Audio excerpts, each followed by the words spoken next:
6.5 is back for our weekly show. We've gone 210 episodes and we have not been canceled yet. Dan, we have a G-rated program here. Sometimes we throw the F-bomb and we get the explicit part, but Dan, it's great to be back.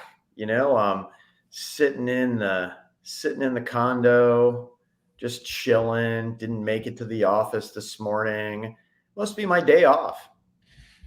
What is this, like you're starting late to make up for leaving early? I'm not quite sure.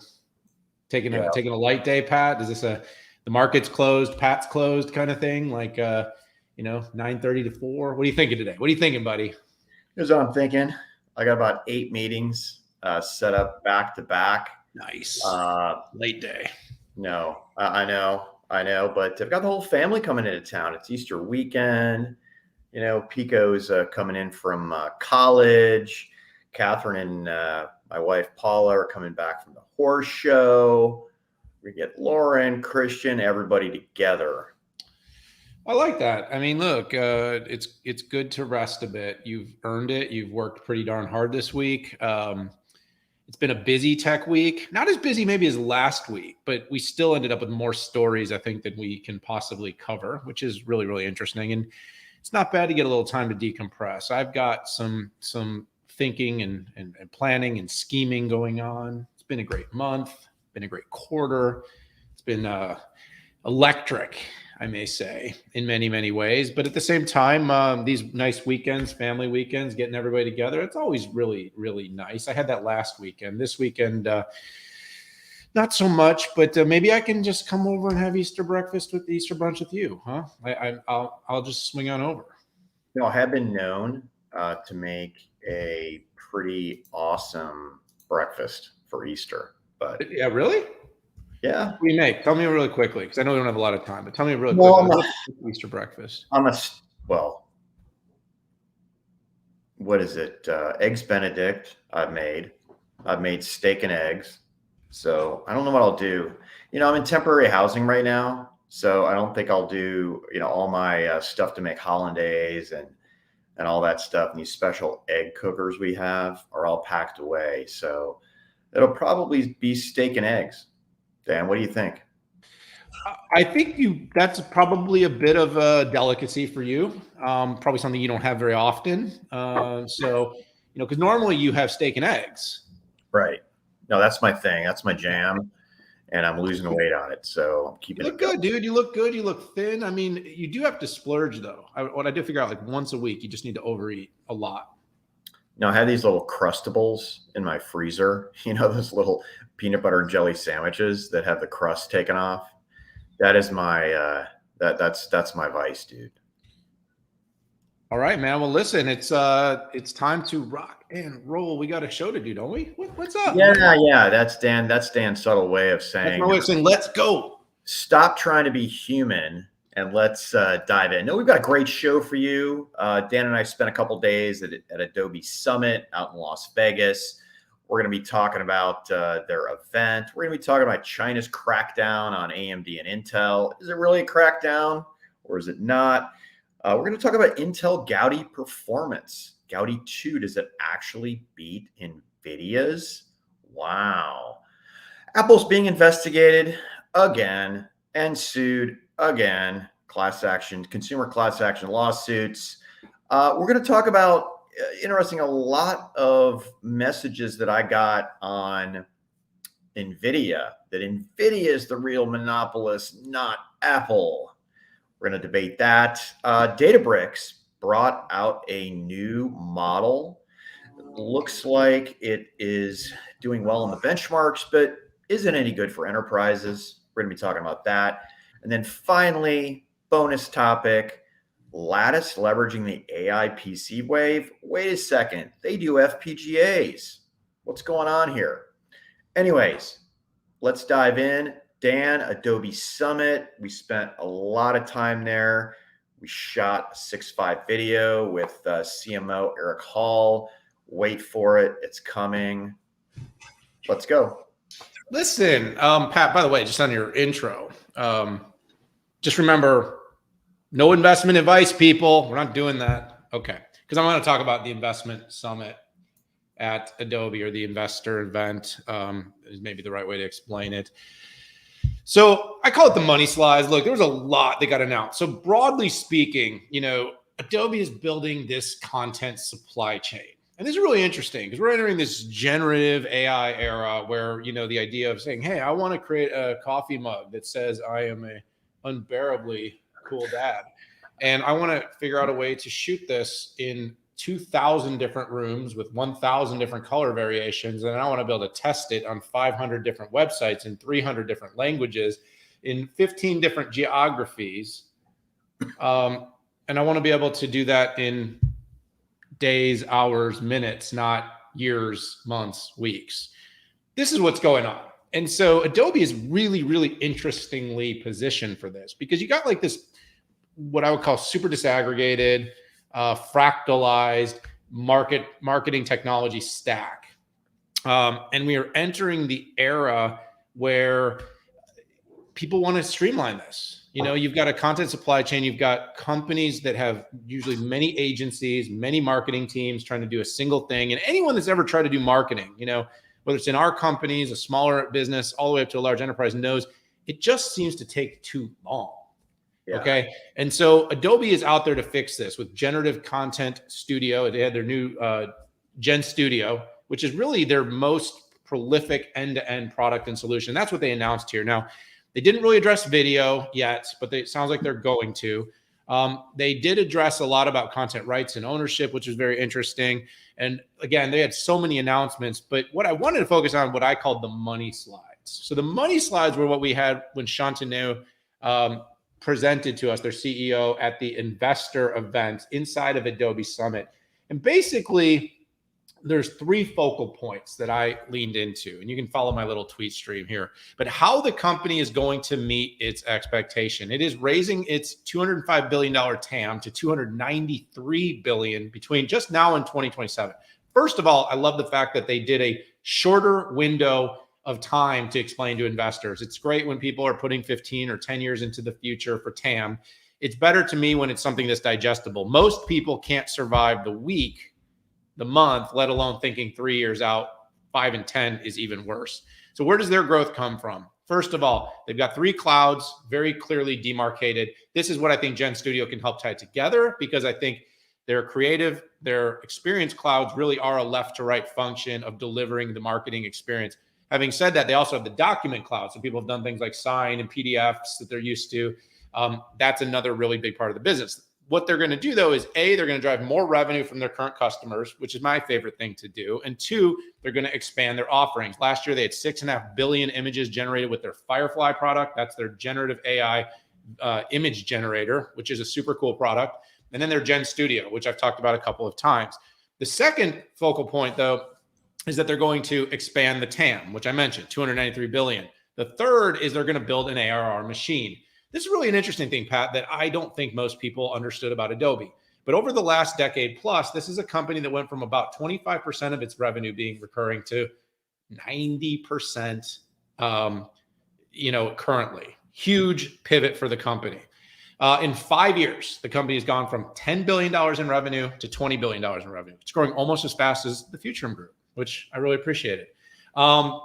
This is a really, really important transformation for the company, because basically they've made themselves more valuable. They've given themselves a more compelling multiple. They've created a stickier product and a consumption model. And now, of course, they are capitalizing on this powerful generative AI movement that is going to create more need for visual content, more need for video content, more need for distribution. And of course, Pat, something you and I believe very strongly in, more need for analytics, data, and measurement.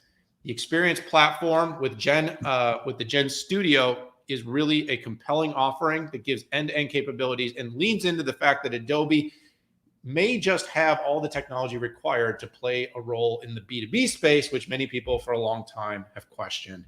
There's so much more to cover, but I want to share some oxygen, Pat, and I'm going to pass this one back to you.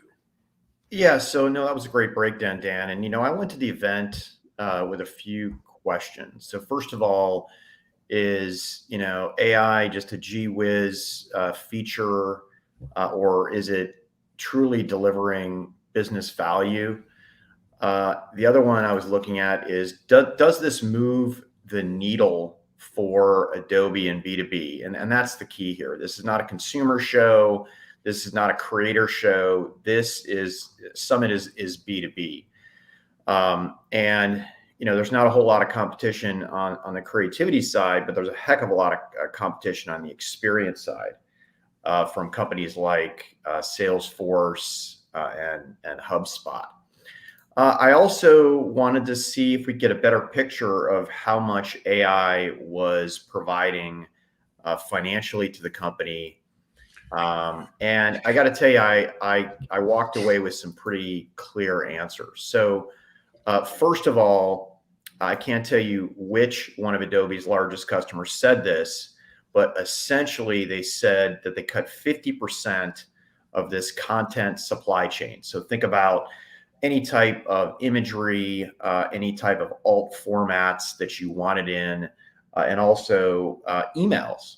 And this company said they've already cut 50% of those costs already and are on track to cut 80%. Now, can't give you the exact number, but it's a 9-figure investment here, which is gargantuan. Yes, hundreds and millions of dollars savings already. Let that sink in, folks. That's a huge deal. On the part about can investors really understand it? I do think the company did a good job, but I think they could have done a better job on this. If nothing else, percentage of revenue that's AI last year and what's going to be this year, carving out AI only services. I know that's tough, particularly when you're in Creative Cloud and you are making things like Photoshop better with those tools. But the companies that are getting lift on their stock price are the ones that are able to best articulate that. I'm glad you said that, Pat. Yeah. And by the way, I'll call it, okay. Let's talk about Experience Cloud versus, let's say, HubSpot and stuff.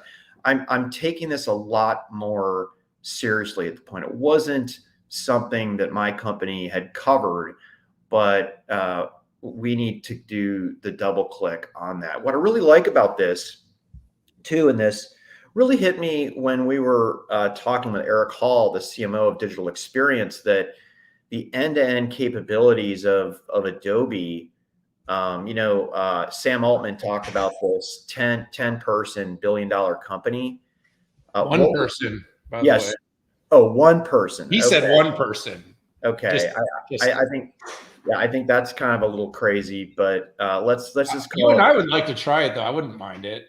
No, I wouldn't mind it at all. But you can imagine a 10 person billion-dollar company. One person is in charge of marketing, right? And these are the types of tools when you put Gen Studio on top of it. Because right now, Digital Experience is 15 different modules, and that is a no-go for a small business or one person doing marketing in a company. But you put Gen Studio on it, and you can see that built out across all 3 of the clouds that they have. You have something incredibly powerful. Final comment. This is a bonus comment. What were the first companies that were done in the first keynote that were brought out? It wasn't OpenAI. It wasn't Microsoft. It wasn't even Adobe. It was NVIDIA and Qualcomm, right? And Dan, you and I have talked about semiconductors eating the world here. And we can debate who said it first, who wrote it first. I'll give you Market Watch 2019. Pat Moorhead 2017. Dan Newman, before he was born, 1979. I was in the womb, baby, when I said it, 1967. So, anyways, I lied about my birth year, by the way. Anyways, just a total sign of the times, right? And it's why we cover semiconductors so much on this show. So, hey, let's move to the next topic. And surprise, two elements. We're talking chips, and we're talking AMD and Intel and China. So I got on CNBC to break this down. And, it's interesting. I think the news reports, the FT got a little ahead of itself.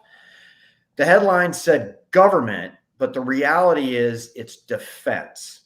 Okay. And defense is a large part of government, but it's not talking about universities.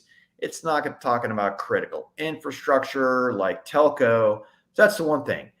And there's a waiver that says you can go for 50%. This is the rough translation, non-compliant chip makers for defense. So, it's like a fraction of a fraction of a fraction. And this is just a long line of kind of tit for tat between the US and China. 10 years ago, we had IBM and Cisco banned from critical infrastructure. The US banned Huawei and ZTE and a bunch of camera-related properties. I think there were 75 Chinese companies on the do not buy list. Then you had Micron that was punished. And then here we are with AMD and Intel. So who's going to... You might be asking, well, who the heck could fill the gap there? Well, companies like Phytium, they're ARM-based, Longzun, MIPS, and I think they have RISC-V. Then you have HiSilicon, which is by Huawei, which is ARM and RISC-V. And then finally, you have a JV, Zhaojin, which is x86 out there. There we have it. Yeah, so look, there's more to this story, Pat. China is not banning everything. It kind of runs across sometimes that way. You see a headline, and we know that the decisions that have been made in the U.S. and in the West to try to create friction and try to create a challenge for China to keep up with global technology leadership. It's a decision I've said many times on the show, made out of three main tenets, right? National security, supply chain resiliency, and global technology leadership. AI is now the most coveted competency in the world. And of course, building advanced silicon and giving access to the most advanced design, and then being able to deliver these fabricated chips to China gives them a chance to catch up. And we know that Xi Jinping and the leadership of the CCCP will spend any amount, Pat, to get access. And they're building and they're seeing success. And, whether it's been marginal successes with the Huawei and the Harmony OS and being able to, get less Apple, that's not necessarily the only thing. But there's a big focus in the China to derail the US's strength. And of course, you're seeing them in limited capacity, being able to build lower nanometer nodes without EUV. And they haven't quite gotten down to, they're not nowhere near where the West is with 3 nanometer. And so it's going to take some time. Having said all that, Pat, look, I look at this as ping pong, less about what the new specific rules are, but there's a ping pong here. Why Micron? Well, it's just kind of interesting. I said Micron because memory was something that probably China was okay if Micron got cut off and didn't need. Why have we seen crackdowns on the most advanced NVIDIA chips? Because it's really obvious why we don't want to provide that kind of capability and technology to China. What's the intent of crackdown AMD and Intel? Well, look, these companies have legitimate multi-double-digit percentage revenue coming into China. This hurts. It stings. And although it's not every SKU and every part, the impact of the West knowing that China might cut it off, when we have so much supply going in and so much revenue and our company's strength is so dependent on China, it creates consternation. It creates chaos, conflict, and uncertainty, which again is the specialty of China, is trying to keep our markets a little bit unstable whenever possible. But be very clear, this is all a traditional global trade war that is going on. And now we have a new kingmaker in AI, and everybody wants to be the king. So China's finding its own path. It's going to do its best to find its own way. It's going to continue to find ways to create chaos for our companies, the US-based companies. I'm looking at this as just one little microaggression of many more to come. Won't be settled anytime soon, Pat. But hey, at least Intel has Gaudi 2. Gosh, if there's going to be microaggressions, I want to find my safe space now. I'm feeling unsafe, but probably for reasons that are unrelated. Exactly. I love you, bestie. Hey, let's move to the next topic. And guess what? We're talking about chips again. So, well, I said, thank God Intel has Gaudi 2. Did you see how I did that? Did you catch that? I did. I was looking at my dog, but I was paying attention. Which one? Show everybody your dog. Can you pick it up? No, he's going to get all crazy and start pawing me and barking. All right. I mean, is it Bert or Ernie? Bert or Ernie. I love that. Man. All right, man. Listen, I tweeted something out the other night. I think this is probably where this topic came from. And I kind of said something along the lines of, we don't talk about Gaudi enough. Like the last several months, there's been kind of this weird gap that's been created. We talk about NVIDIA, H100, now the B series and the Grace Blackwell. And then we talk about homegrown silicon being provided by the cloud providers. And we've talked, it's NVIDIA, AMD. It's like NVIDIA has it, and AMD's they're looking at them, and that's the competition. And then over here we're looking at, but we do talk a lot about accelerators. You actually had a great tweet this week about ASICs and the need to create standards so that we can scale the development in that particular area, Pat. But one of the things that we haven't talked a lot about is Intel and whether or not. I know we like to talk about 2025 and their potential GPU, but Pat, we've talked a lot on the show about how ASICs and even the XPUs can be very competitive in certain cases to NVIDIA. And in this week, Intel put out a newsroom post. This probably isn't like a 20-minute discussion, but it's a few minutes here. And they basically talked about ML Commons putting new results, industry standard ML perf benchmark for inference.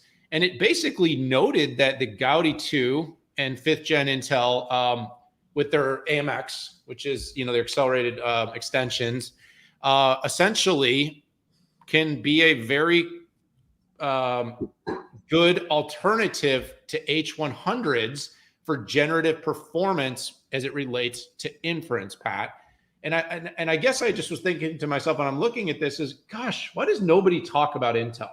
Why is Intel being written off? Now, of course, I can give you a quick argument of that because they haven't talked about enough big cloud wins yet. And I think the fact that, we've heard about Gaudi, we're seeing its performance. By the way, this is a really strong performance with their Gaudi 2. And guess what's coming? Where's it? Oh, gosh, Gaudi 3? Gaudi 3.5. No, I'm kidding. That's GPT. Gaudi 3. So the point is, with their almost last generation, you know how we love to do the generations thing, Pat. We love to talk about, well, gosh, NVIDIA's chip that isn't even shipping yet is kicking AMD's butt. Well, hold on a second.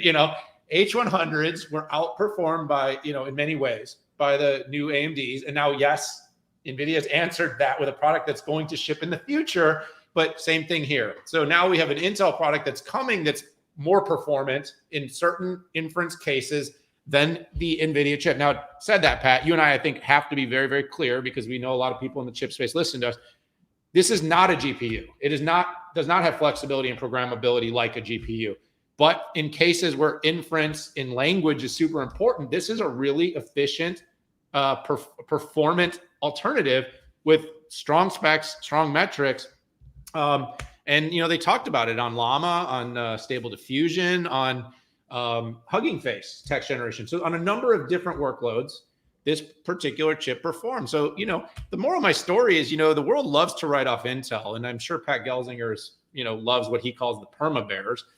I just think, between now, the Gaudi 3, and then 25, when they start to deliver their GPUs, if there really is a 250 and upwards of potentially $400 billion TAM for GPUs over the next 4 years, 5 years is what we're hearing. I think there's a real shot Intel's going to get a piece of that business. And I know I'm a little too positive on Intel. I hear it sometimes from people. But people like to always tell me why they're right. And I like to mark it as this date, 3/29/2024, when I told them I think they're wrong. Wow. You left me a little oxygen. No, let me take a little bit of a difference. So first off, the claim was not that it was better performance with Gaudi 2. It was that it was best price performance. Okay. And, it's 40% more. And, when I stand back and say, hey, would I shift for 40%? I probably wouldn't if I needed kind of 3 years of different types of models. But if it's a steady state workload, 40% is a ton. Okay. The one thing that got a little bit buried in the lead was that Intel Xeon was the only processor tested or SoC tested with, and like you said, AMX extensions, and think of AMX as a little accelerator that sits on the Xeon SoC. And I think that's a major accomplishment in that we didn't see anything from AMD. Now, AMD does not have acceleration capability like AMX. It does, have a massive FPU, and then a massive matrix engine that's leveraged by SSE2, but that's very different and less efficient for many workloads compared to AMX. Dan, we have debated on this show that, if only 2 people showed up for a gunfight, was there really a gunfight? And one thing I did appreciate from ML Comments, this is David Cantor, we've all been on, briefing calls together. And he said, submitting to ML Perf is quite challenging and a real accomplishment. Due to the complex nature of ML workloads, each submitter must ensure that both their hardware and software stacks are capable, stable, performant for running these types of ML workloads. And that message was directed at Dell, Fujitsu, NVIDIA, and Qualcomm that submitted data center focused power numbers. But those power numbers had to be run while you're running the ML inference out there. So I think it's, first of all, it's good to acknowledge why others weren't on there. But I still kind of question that if you only have 2 people show up for a certain benchmark, what's the value of that? So not something, we've already debated that, I think, on these ML Commons benchmarks, but I think it is a reflection of the difficulty of AI in totality. So Dan, let's move to the next topic. Can I say one thing? Please. I'm glad you called it out. I want to make sure I'm correct when I said it. I said on par, not equal, but I said that, and I believe it's A100s that it actually outperformed, H100s that it was near par. So I should say near par, not outperform. If I said outperform, I was wrong. I'm correcting myself. That's okay. We can do this. We're slinging stuff pretty quickly. And by the way, we really don't have any show notes aside from links. We have we just know everything. We have no producers that are giving us a script. We are literally riffing here, and we will make some mistakes. Hey, let's go into the next topic. It's not about chips. It's not about SaaS, but it's about Apple getting sued again, and essentially the EU suing company. So last podcast, it's funny, I forget it was a podcast or interviews that I've done or tweet. I said, hey, here's what's to expect next in the Apple saga, because these things work like an orchestra here. I said class action lawsuits will hit, and then investor lawsuits were hit, and then other regions will start suing, like Japan and Korea. And like clockwork, this week, the U.S. class action lawsuits came out that piggybacked on the U.S. Department of Justice investigation on there. And the same week, we had the EU essentially file a suit to investigate Apple for its lack of compliance with DMA. And I think a lot of this stems from their reaction to Epic. If you remember, Apple banned Epic's Sweden publishing arm from publishing applications on iOS. EU said, we're going to open up something against you for that. And then a day later, Apple reinstated Epic.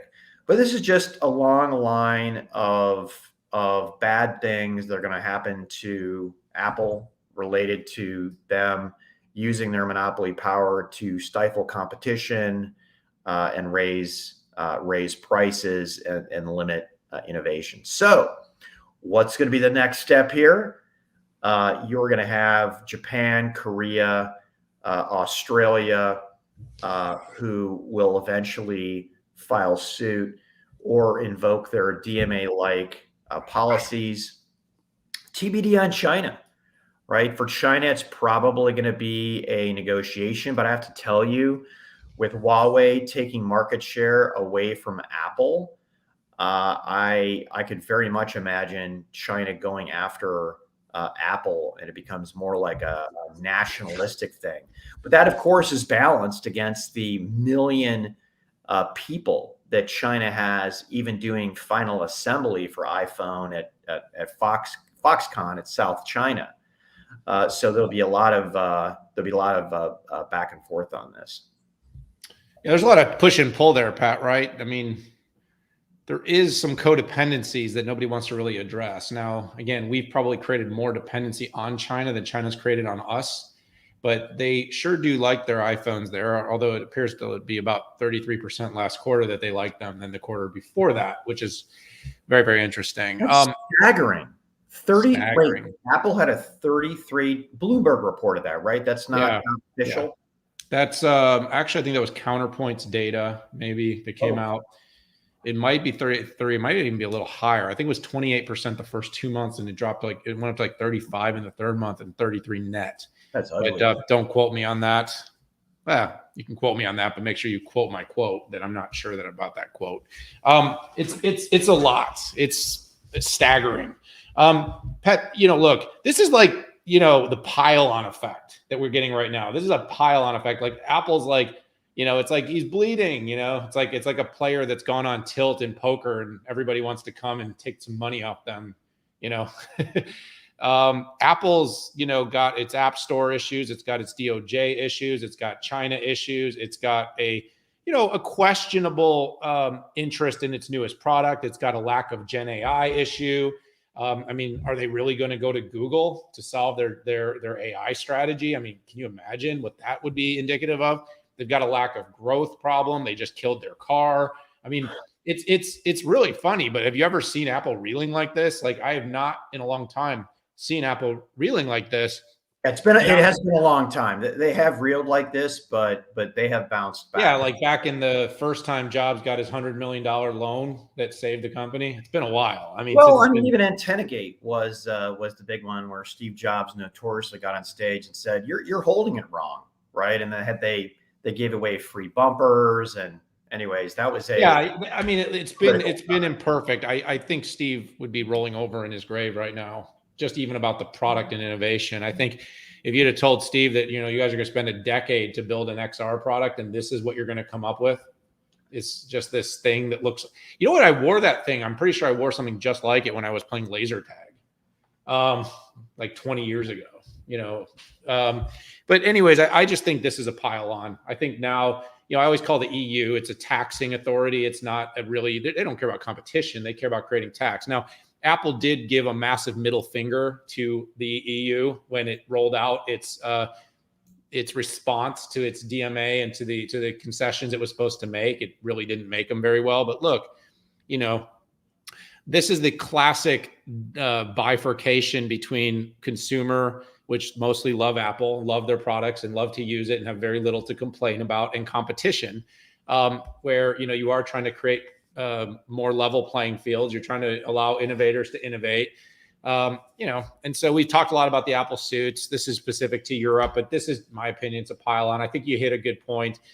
Once everyone sees them bleeding, if Europe wins, it starts to see dollars come out. You can expect parts of Asia. There's a little a la Qualcomm, when Qualcomm was at its worst. And it was just kind of like it was a follow the sun. We're all getting a piece. This seems to be where we're at with Apple right now. So they're going to have to keep their heads down. They're going to have to out innovate and maybe try to piss a few less people off somewhere in the process. Yeah, it's interesting to see. There's so much competition for talent in the Valley. And as Apple is trying to dig out of their generative AI hole here, you can imagine the competition for AI talent being fierce. And a lot of that is stock-based compensation. And if you look at, the top AI numbers, Apple is just not doing well. Now at WWDC, right, they're going to come out with their Uber strategy for that. I don't think that Google will be the on-device AI. They've published a paper on models, but Apple doesn't need to be first in many markets. They just need to do it better, and they need to do it better over time. I mean, look at Maps. Maps was a disaster, right? They didn't change the name. They didn't, they just, leaned into it. There were a couple other, Mobile Me was a disaster. They've cut very few products. I don't know. We'll see. I mean, it took years for the decline of Microsoft, which started with the U.S. government investigation into the company. But hey, let's move forward here. Databricks brought out a new model that statistically, from the benchmarks that are out there, looks pretty good. But is it enterprise worthy? I think there's a couple of arguments you could make. Having an enterprise company that focuses on enterprise data, building an enterprise LLM for enterprises, it could be pretty compelling because you have a bunch of companies that are, building large models trained on a lot of openly available data that you could argue isn't, like with the GPTs and the clouds and the Groks and these different models that have largely been trained on sort of the open internet data. This one's interesting though, Pat. So I'll start off talking a little bit about its numbers, which by the way are very compelling. The numbers are very good, and they did some comparative of it with the Llama model, Mixtral, and Grok 1.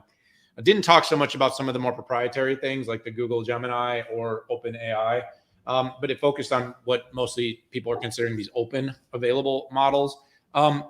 It's got favorable results in 3 key categories. They call it programming or human eval, math, as well as language understandings. And it actually outperformed in all of those categories. Now, again, I don't see comparisons to some of the other, but from where it starts, that's pretty compelling. And it does say that in its thing that it does surpass GPT 3.5 and it's competitive with Gemini 1 Pro. So they did note that, they just didn't show the data in any sort of comparative data because, well, not fully open source would be my guess.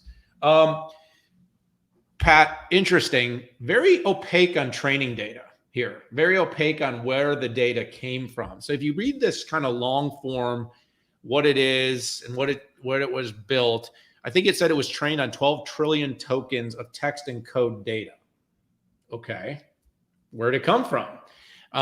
It said it was, I believe it's data that Databricks has access to, Pat, but I do have to ask, okay, 12 trillion tokens, carefully curated data, maximum content length, 32,000 tokens. Is this basically being trained out of Databricks enterprise customer data in some anonymized fashion? Where else did the data come from? I can't fully pull that together. It said it was used the full suite of Databricks tools, including Apache Spark, and Databricks Notebooks for data processing, Unified Catalog for data management, MLflow for experiment tracking, curriculum learning and pre-training. Interesting. I just, remember the CTO of OpenAI? What did you train this on? I'm just kind of curious. are you training this really, really good enterprise data model using a lot of enterprises data? And is there some way, some sort of use agreement that you have when you use Databricks that they're allowed to do this, so long as they do what? Type anonymize, what are they doing with the data to make this work? I imagine they're also using some of the other data that other open source models are using, Pat. I do think there's an interesting opportunity as we see this pivot from open models that are being built mostly on the open training of internet data to more proprietary, to create better models that are going to be more business use case specific, industry specific. I do think that's where it's going. I actually don't think it's these mega large language. I think it's going to be these big large languages coupled with very specific domain knowledge and data that is going to create useful insights. Pat, I mean, look, the investments that have been made, Databricks is probably the most exciting, one of the most exciting IPOs to come. This is very interesting. I do think with Databricks plus Mosaic, they have the tools and the capabilities. How does this get adopted? How does this get used? Does this build popularity? I see it more as being inside the Databricks user community than being something that really drags them into this kind of broader open AI discussion. But I'll kick this over to you to see what you think. Yeah, so I'm going to do a John Fort on the other hand here style and kind of debate this with myself. So the notion of having a data management company and having a model together is compelling. Okay. There's some efficiency there for sure. And that is what enterprises are looking for. But on the other hand, if you don't know where the data comes from, and if you're an enterprise and start using this model, you are likely going to get sued if the underlying training data was not licensed. And you had mentioned the Sora interview with the CTO who didn't know what the training data was, which I find absolutely impossible scenario here. I don't think he didn't know. Is that I probably knew but didn't want to say. And anyways, it was just, gosh, the internet seized on that one. And the other thing is 75% of enterprise data is on-prem, and Databricks is a data management cloud in the cloud company, in the public cloud company. So I guess their TAM is 25% of that enterprise data that's up there. And oh, by the way, where they compete, even with Cloudera, who has extensions to AWS and GCP and Azure, where they also, compete with Snowflake. In fact, I love to combine Snowflake and Databricks, and I've heard them referred to as Snowbricks out there. Here is kind of a middle stance, which says, let's say a company like IBM integrates DBRX in there, and then under NDA, they provide IBM the sources of data and how that data is pruned, and then IBM could make the decision to go in and indemnify people from lawsuits. So IBM brought Mistral in that doesn't have I don't know if they legally indemnify them, but that's some research that I'm actually doing now. I've got an inquiry into IBM.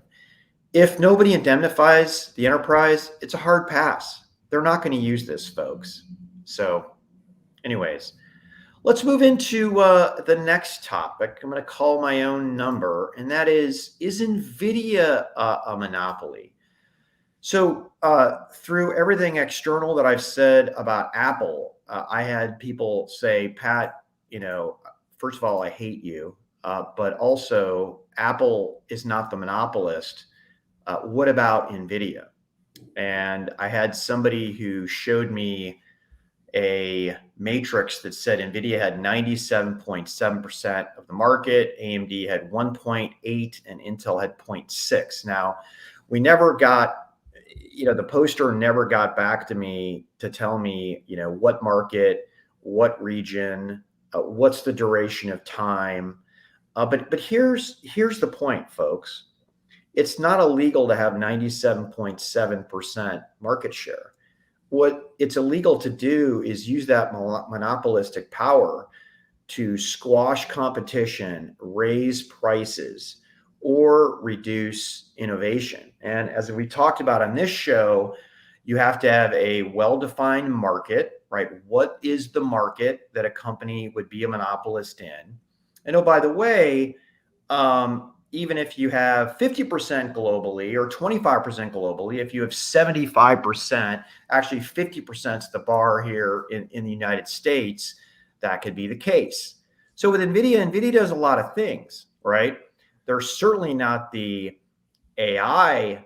They don't have the AI monopoly because AI goes across smartphones, PCs, and the data center.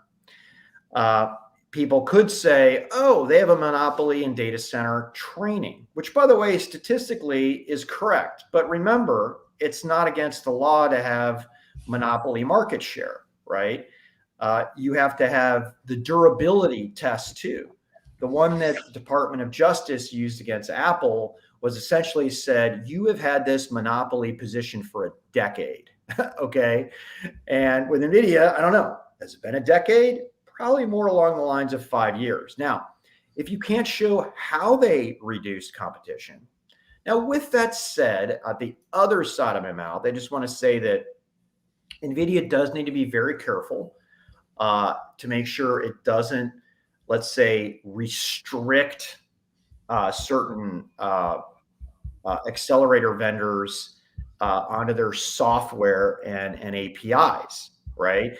And it's kind of like a similar Apple conversation, which, by the way, other posters about Apple said, Pat, you're an idiot.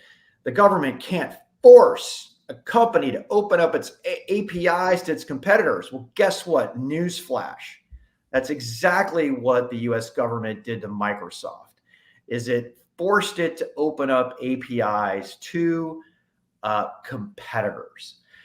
So when it comes to NIM, when it comes to CUDA, Intel, part of the all the lawsuits against Intel, including AMD's, was that Intel was using CPU ID with ISVs that said only Intel, genuine Intel with the CPU ID would actually work, and for AMD the software wouldn't work. So NVIDIA's got to watch it.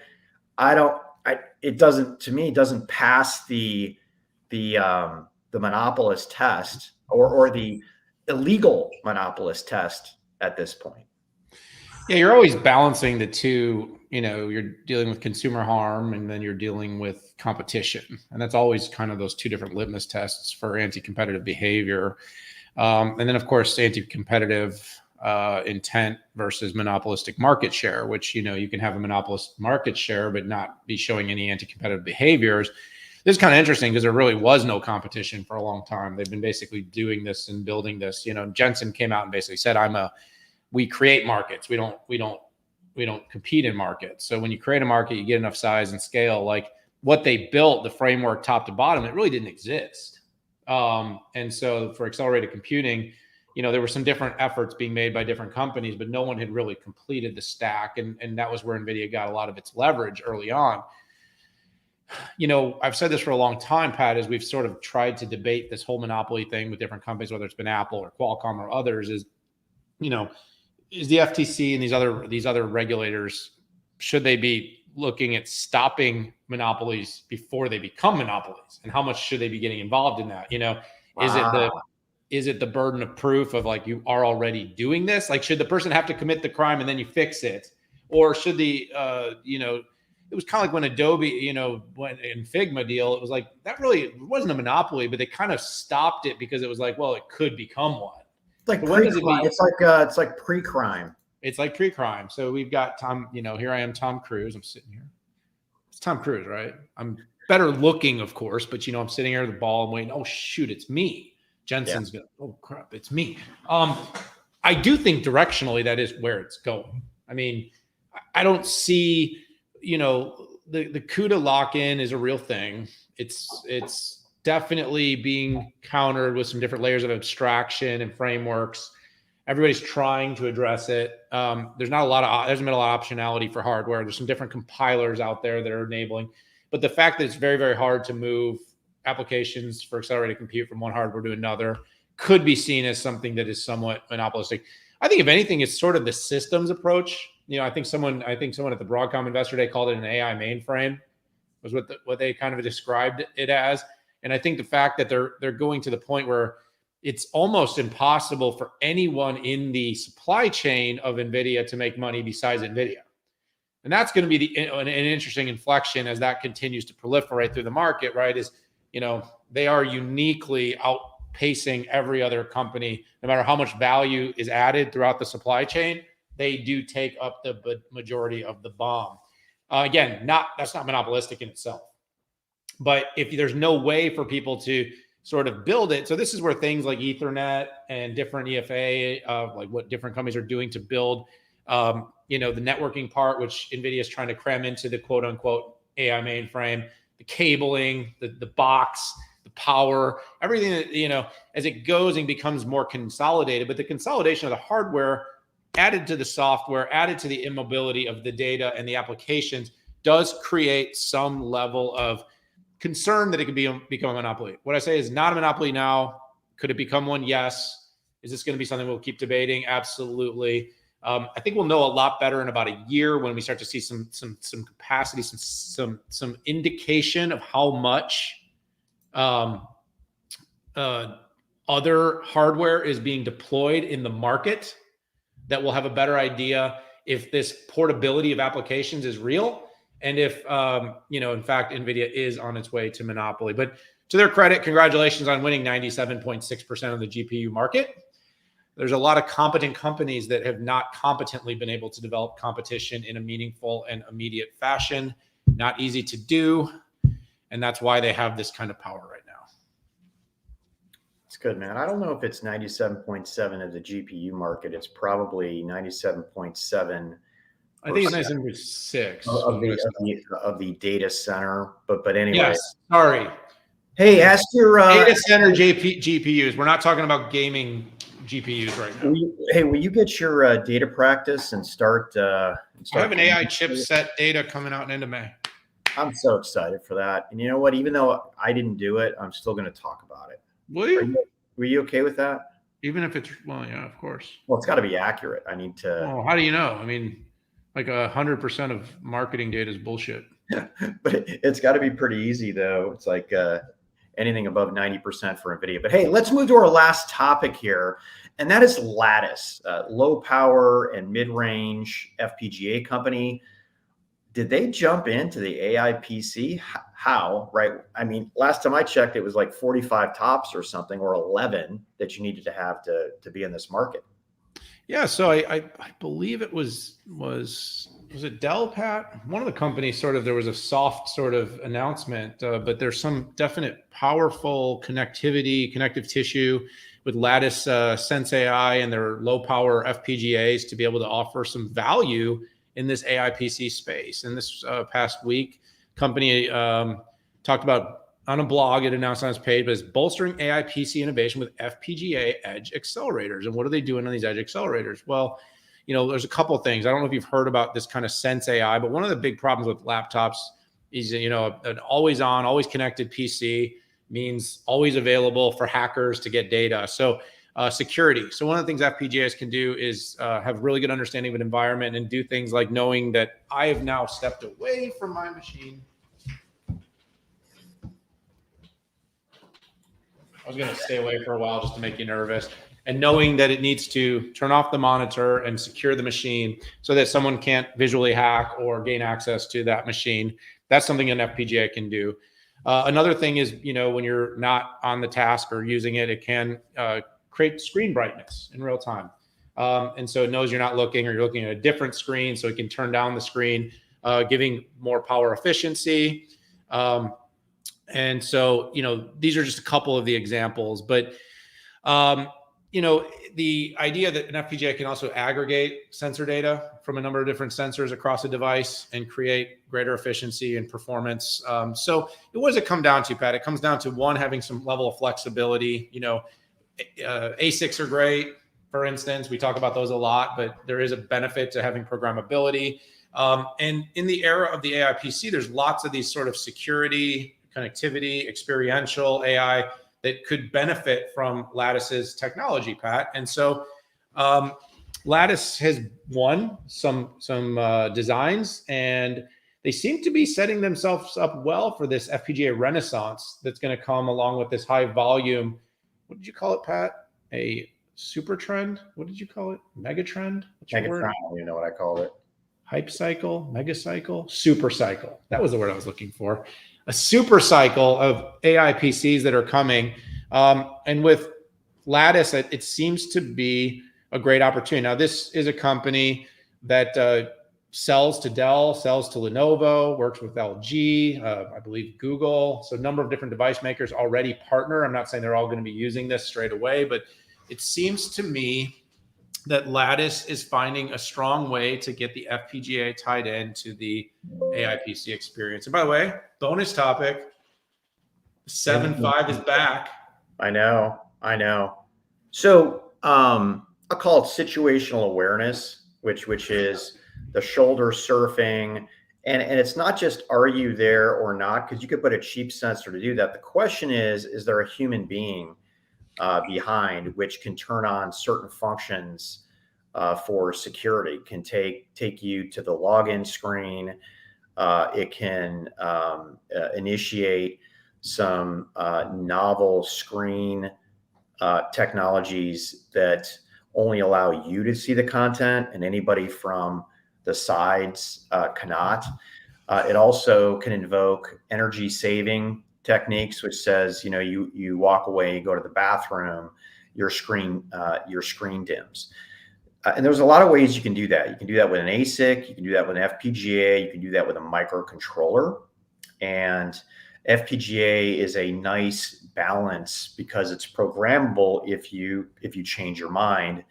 And of course, it's also time to market. And then you put the software stack on there, the lower level, and then Mirametrix, you have a turnkey solution. And you rattled off the list of vendors that are currently supported. It's funny, Dell, Google, Lenovo, and LG. We're like, well, wait a second. Google does PC. No, they do Chromebooks. You're pretty much running a table with the exception of HP. And Apple does their own thing, and they would probably never buy something like this. They'd probably do it themselves. But yeah, kind of went under the radar during CES. But Lenovo Latitudes and detachable AI PCs. So I'm going to call this here. Lattice is in the AI PC game. And while processor manufacturers are struggling a little bit as the market has dipped, because 3 years ago during the P, I'm not going to say it because I don't want to be filtered, that demand went down. But I think, I called it on stage at CES. The super cycle is going to begin. It's going to start in the middle of this year. And then for the next 2 years, it's gradually going to get larger to where you could have 75 to 80% of all notebooks, AI PCs, and half of desktops. So PC market is going to cook in the future for sure. And let's add in the Windows 10 support that goes away very soon. And those enterprises are going to have to move to Windows 11. And very rarely do they just do an OS upgrade. They do a complete system purchase. So Dan, we made it on the 7.5. It's been a great show. It's interesting. Our viewership is down considerably on Twitter right now. I was popping off a couple emails when you and I were on here, when you were talking and I was not paying attention. And I got out of office for almost everybody. And now it makes sense why I'm expecting to have a bunch of people cancel meetings. Yeah, I mean, it's kind of a long weekend. I don't know what else to really suggest there, Pat, but it seems that this is a Friday to Monday off kind of thing. My kids are off school. Oh, today they are? They're off school today. Oh, And wow. we have a lot of people that are going to take Monday off. And yeah, I mean, look, we know it's not because of the quality. I mean, the show's amazing, right? I mean, just ask all our friends out there. I'm kidding, but we do appreciate everybody being out there. But yeah, I think last week we had like 2,000, close to 2,000 and like 400 or 500 concurrents. And this week it was like 10% of that. So Yeah, and by the way, anybody who is questioning the screenshot versus what I put on Twitter, that's an aggregation of X, YouTube, and Facebook concurrently. That obviously, if you're on X and you see the screenshot, that's why there's a discrepancy there. So, anyways, we love y'all. Thank you so much for joining us. This is not a fake background. The fog has actually burned off. I also realized that I'm also getting a little bit darker, even though I've got this light bar right in front of my face. But thanks for tuning in. Appreciate you, and give your family a big hug this weekend. Love you, bestie. Take care.